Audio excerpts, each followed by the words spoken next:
आज आपण बनवणार आहोत व्हेज फिश। व्हेज फिश म्हणजेच काय तर सुरणाचे काप आहेत हे। पण श्रावण चालू आहे सध्या, मुलांना फिश खावीशी वाटते, नॉनव्हेज खावंसं वाटतं, त्याच्यासाठी मी त्यांना ही व्हेज फिश म्हणजे सुरणाचे काप बनवून दिले होते। आपण तर लहानपणापासूनच खातोले, पण आजच्या पिढीला सुद्धा ह्या पारंपरिक गोष्टी दिल्या पाहिजेत।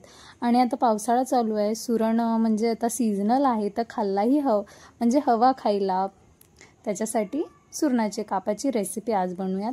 तर पहा, अर्धा किलो हा सुरण आहे। व्यवस्थित मी याला धुवून घेतला होता, तरी पण याचा वरचा काळपटपणा असंच असतो आणि आपल्याला ह्याला तशी याची साल काढून घ्यायची आहे। त्याच्यामुळे सुरीनेच मी याचा वरचे जे कवर आहे ते काढून घेतेय। हळूहळू सगळं व्यवस्थित काढून घ्यायचं आणि याला धुवून घ्यायचा पुन्हा। बरं, नमस्कार सर्वांना, मी पूनम अर्जुन सूर्यवंशी आणि welcome to our channel Poonam something new. चॅनलवर नवीन असाल तर सबस्क्राइब करायला विसरू नका, म्हणजेच तुम्हाला माझ्या नवीन व्हिडिओचे नोटिफिकेशन मिळत राहतील। तर चला बनवूयात आता। ह्याला पहा, मी व्यवस्थित वरचं कवर काढून घेतला आणि छान असा धुवून घेतलाय। आता आपण याचे काप करणार आहोत। तर श्रावणमध्ये ही रेसिपी मी बनवली होती मुलांसाठी, मला जरा अपलोड करायला वेळच म्हणजे लागला, श्रावण संपून गेलेला आहे। पण नो प्रॉब्लेम, जे व्हेज आहे त्यांच्यासाठी उत्तम रेसिपी आहे। खूप जास्त टेस्टी लागतात सुरणाचे काप आणि बनवायला अगदी सोपी रेसिपी आहे, म्हणजे अगदी घरातले फक्त 2-3 गोष्टींपासूनच ही बनते।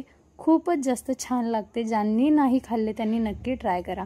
तर पहा, तुम्ही हवे त्या शेपमध्ये सुरणाला कट करू शकता, ट्रायंगल ही शेप देऊ शकता, तुम्हाला जसा हवा तसा तुम्ही शेप देऊ शकता। तर मी इथे पहा नॉर्मलच असे चौकोन असे आकाराचे कापलेले आहेत। आणखीन एक गोष्ट म्हणजे टिपच समजा, सुरण कापताना जास्त बारीक त्याला कट नाही करायचं आणि जास्त जाडही नाही ठेवायचं, मीडियम कापायचं, जसं फिशचे स्लाइसेस असतात तसे। तर मीडियम कापल्यामुळे व्यवस्थित शिजलाही जातो आणि जास्त कडकही होत नाही, व्यवस्थित असा सॉफ्ट आतून क्रिस्पी वरून छान असा बनतो। तर पहा, इथे अशा प्रकारे मी सगळा सुरण जो आहे कापून घेतलेला आहे। अर्धा किलोचे खूपच जास्त होतात। हे तुम्ही रेसिपी स्नॅक्ससाठी पण यूज करू शकता आणि मुलांना अशा भाज्या सुरण वगैरे म्हणजे अशा काही गोष्टी खात नाहीत मुलं, तर त्यांना अशा प्रकारचं जर बनवून दिलं टिफिनमध्ये सुद्धा तर खूप आवडीने मुलं खातात। तर चला आता आपण याचं वरचं मॅरिनेट बनवायला घेऊया। त्यासाठी इथे मी 1 चमचा लाल तिखट घेतलेला आहे, अर्धा चमचा घेतलेली आहे हळद, चिमूटभर घेतलेली आहे इथे जिरे पावडर, त्याचबरोबर 1 चम्मच आहे अद्रक लसणाची पेस्ट आणि हा चिंचेचा कोळ आहे तो 1 चम्मच घेतलाय। कारण तुम्हाला माहिती असेल की सुरण जो आहे तो थोडासा खाजतो, तर त्याच्यासाठी मी इथे चिंचेचा 1 चम्मच कोळ घेतलाय। सोबतच मीठ घेतलेलं आहे आणि 1 मोठा चम्मच जे आहे तेल घेतलेलं आहे। व्यवस्थित त्याला मिक्स करून घ्यायचं। बरं, चिंचेच्या ऐवजी तुम्ही कोकमचाही यूज करू शकता किंवा लिंबूचाही यूज करू शकता, काहीतरी आंबट टाकायचं, जसं आळूची पानं खासतात तसा सुरण सुद्धा खासतो। पण मी तुम्हाला गॅरंटी देते, जर तुम्ही अशा पद्धतीने बनवलात तर सुरण तुम्हाला अजिबात खाजणार नाही, खूप छान प्रकारे खूप छान टेस्ट याची लागेल। तर पहा, अशा प्रकारे मॅरिनेट करून घ्यायचं याला। बरं, मी कोथिंबीर विसरली होती, पण मी नंतर याच्यामध्ये टाकली आहे, व्हिडिओमध्ये पहा, नंतर फ्राय करताना तुम्हाला दिसेल, तर तुम्ही याच्यामध्ये कोथिंबीरही टाकून घ्या बारीक चिरून। तर चला, वरती आपल्याला क्रिस्पी कोटिंग बनवून घ्यायची आहे। आता आपल्याला वरती क्रिस्पी कोटिंग हवी, तर त्याच्यासाठी आपण काय केलेलं, 1 छोटी वाटी घेतलेली आहे रवा आणि त्याचबरोबर 1 छोटी वाटी घेतलेला आहे तांदळाचं पीठ, सोबतच टाकायचे अर्धा चमचा हळद, म्हणजे वरती कलर खूप छान येतो आणि टेस्टसाठी थोडं मीठ टाकायचं आहे। बेसिक एकदम गोष्टी आहेत, सर्वांच्या घरात अवेलेबल असतात, जास्त तामझाम नाही, खूप इझिली बनतं आणि डाळ भाताबरोबर खूपच जास्त अप्रतिम लागतं, किंवा स्नॅक्स म्हणूनही तुम्ही खाऊ शकता, असेच संपतील, इतके जास्त टेस्टी लागतात। तर पहा, मी सांगितलं होतं ना कोथिंबीर विसरलेली आहे, पहा मी कोथिंबीर टाकली आहे, तुम्हीही टाका, कोथिंबीरमुळे पण फार जास्त फ्लेवर येतो कोथिंबीरीचा आणि टेस्ट खूप छान येते।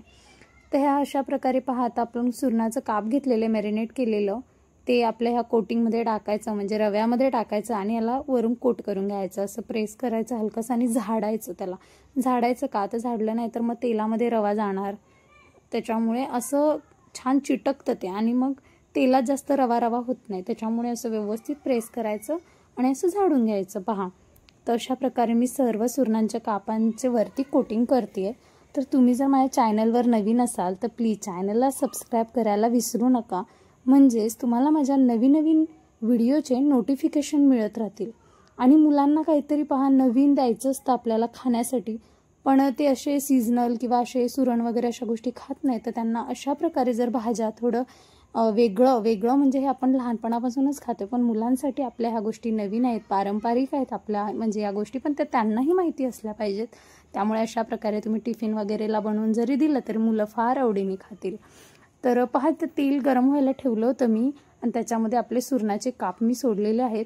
लक्षात ठेवायचं तेल गरमच असलं पाहिजे, नाहीतर जर थंड तेलात तुम्ही जर लगेचच काप सोडले तर ते काप जे आहेत ते तेल ऑब्झॉर्व करून घेणार. म्हणजे कोणतीही गोष्ट फ्राय करायची असेल तर तेल जे आहे आपलं ते गरम असलं पाहिजे, नाही तर ती गोष्ट म्हणजे काही फ्राय करतोय आपण ते सगळं तेल शोषून घेणार. तर ही लक्षात ठेवायची गोष्ट. आणि लो फ्लेमवर आपल्याला सुरणाचे काप जे आहेत ते फ्राय करून घ्यायचे आहेत. 1.5 ते 2 मिनटं एका साईडून फ्राय करायचे आणि दुसऱ्या साईडून पण सेम 1 ते 1.5 मिनटं लागतात. अगदी 3 ते 4च मिनटामध्ये आपले सुरणाचे काप रेडी होतात. अतिशय जास्त क्रिस्पी बनतात. ज्यांनी खाल्ले त्यांना माहिती असेल आणि ज्यांनी नाही खाल्ले त्यांनी नक्की ट्राय करा. अजिबात खाजत नाही हा सुरण, अतिशय जास्त टेस्टी लागतो.